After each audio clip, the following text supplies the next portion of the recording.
over 35 years of leadership and high technology, I've had the chance to meet almost every leader in the world multiple times to understand how they think, their vision, and their ability to implement their vision to action. Prime Minister Modi, in my opinion, is at the very top of that list. He has an amazing ability to capture market and social transitions, and also to understand how technology, especially digital technology, will enable changes of the future. He outlines a vision and strategy in terms that we can all understand, whether it's for a digital India or changing the lives of every citizen within India.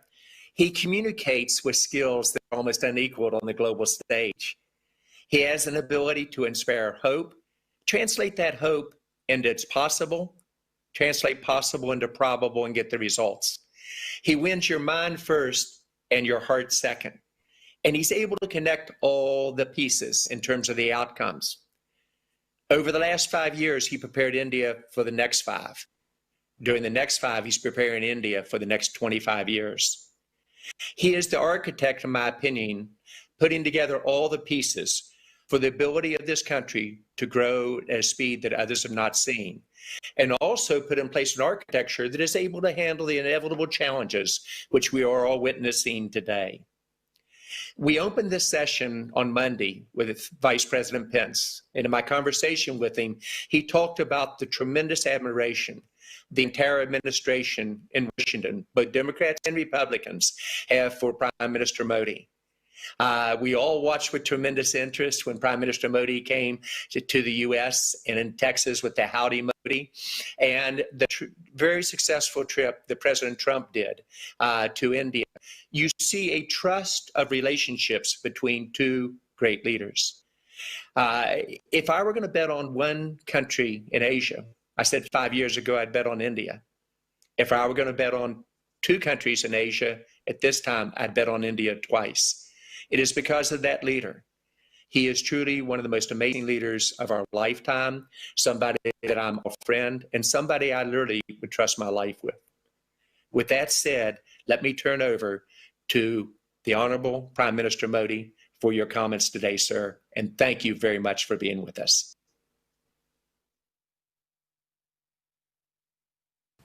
Distinguished guests in India and USA. Namaste. It is wonderful to see US ISPF bring together a diverse range of people for the US-India Summit 2020.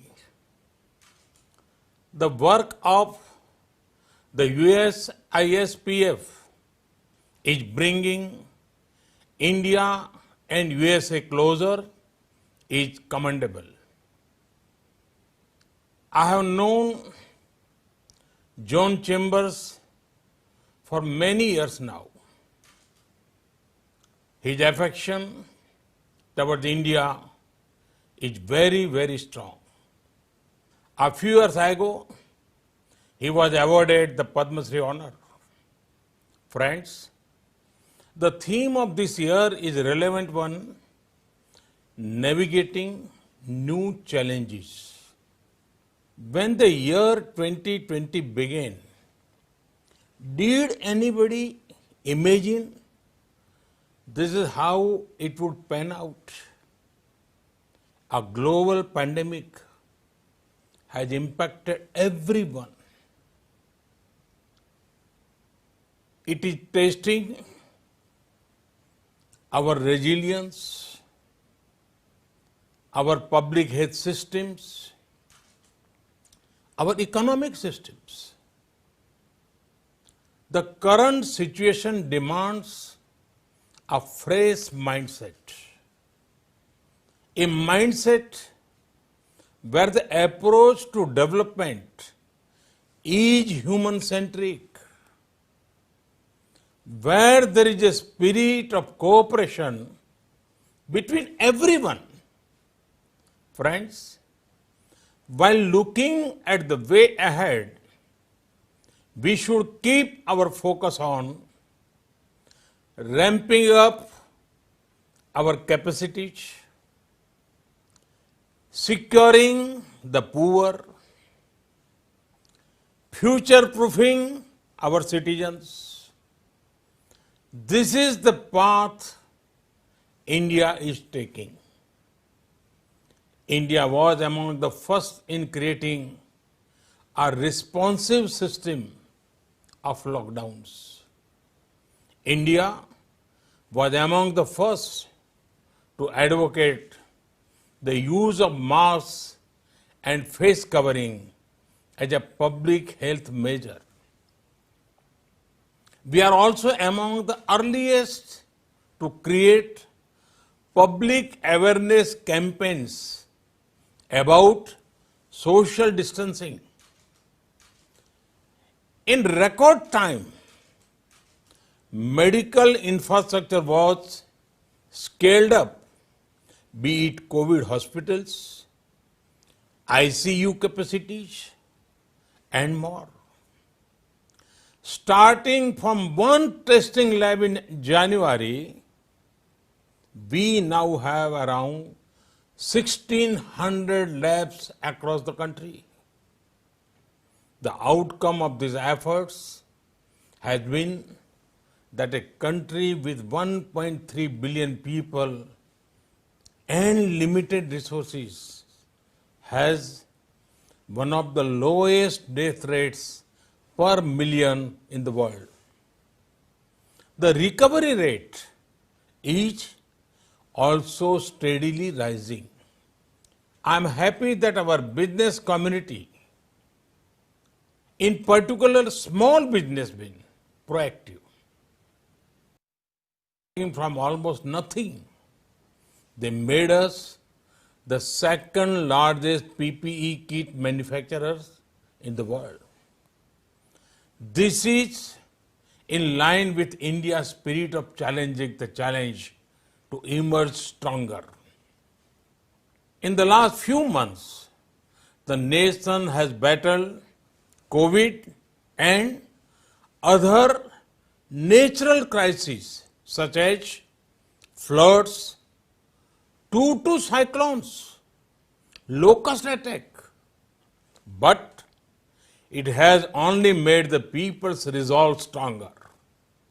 Friends, through the entire COVID-19 period and the lockdown, the government of India was clear on one thing: the poor have to be protected. The Pradhan Mantri Garib Kalyan Yojana for India's poor is among the largest support system seen anywhere globally. Free food grain is being provided to 800 million people. This scheme operates for 8 months. 800 million people means more than double of USA's population. Free cooking gas is being provided to around 80 million families. Cash support has been provided to around 345 million farmers and needy people.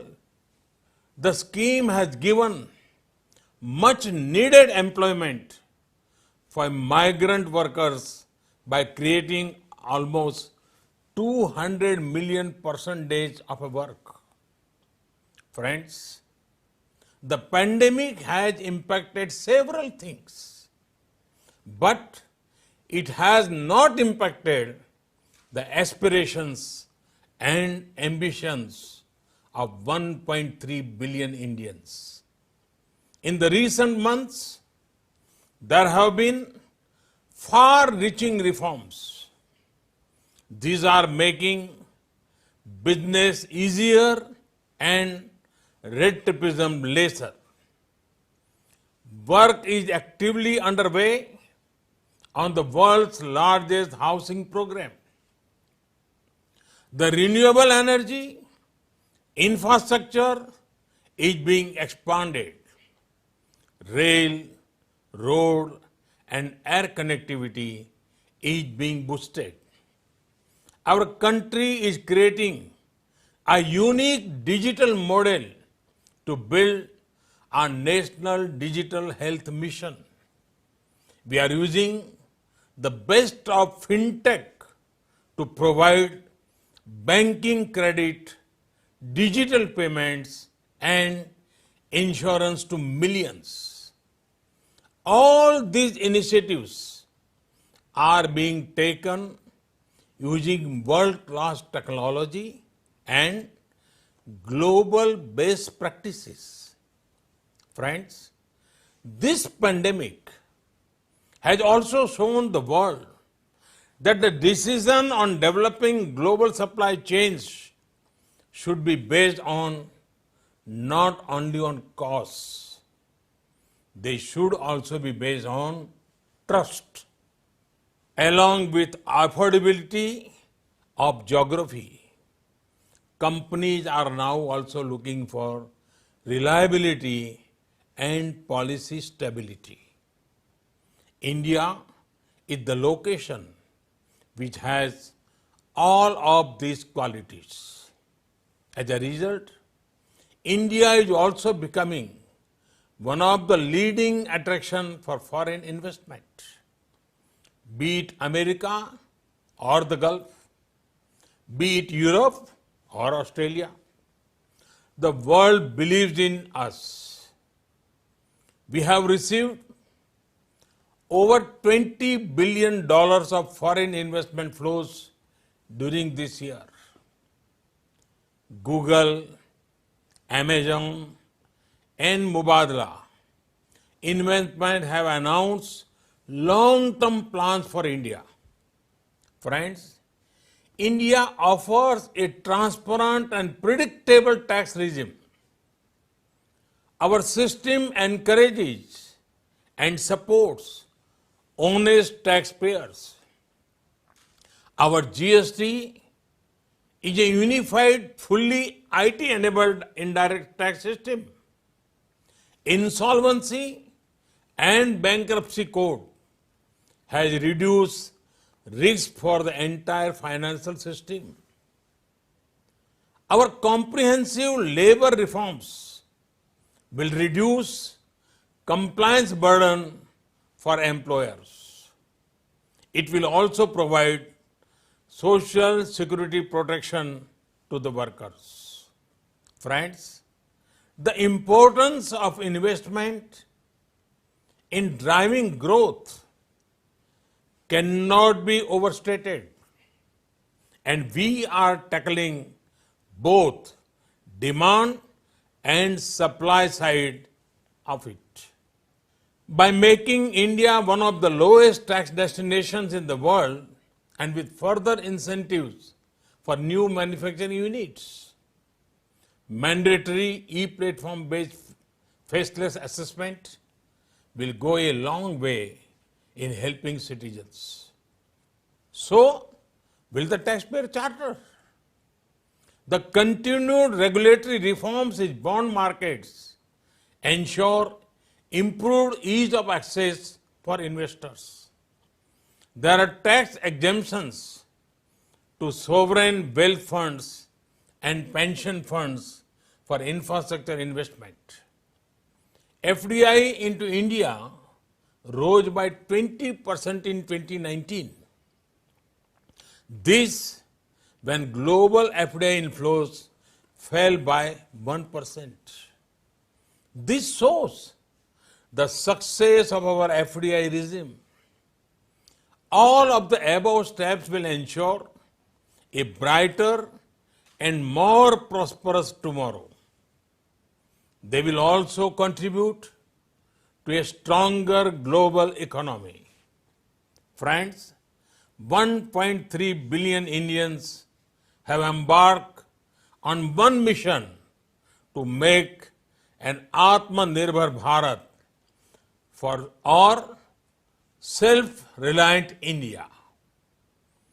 Atmanirbhar Bharat merges the local with global.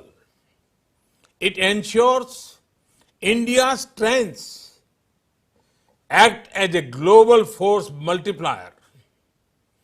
Time and again, India has shown that our goal is global good.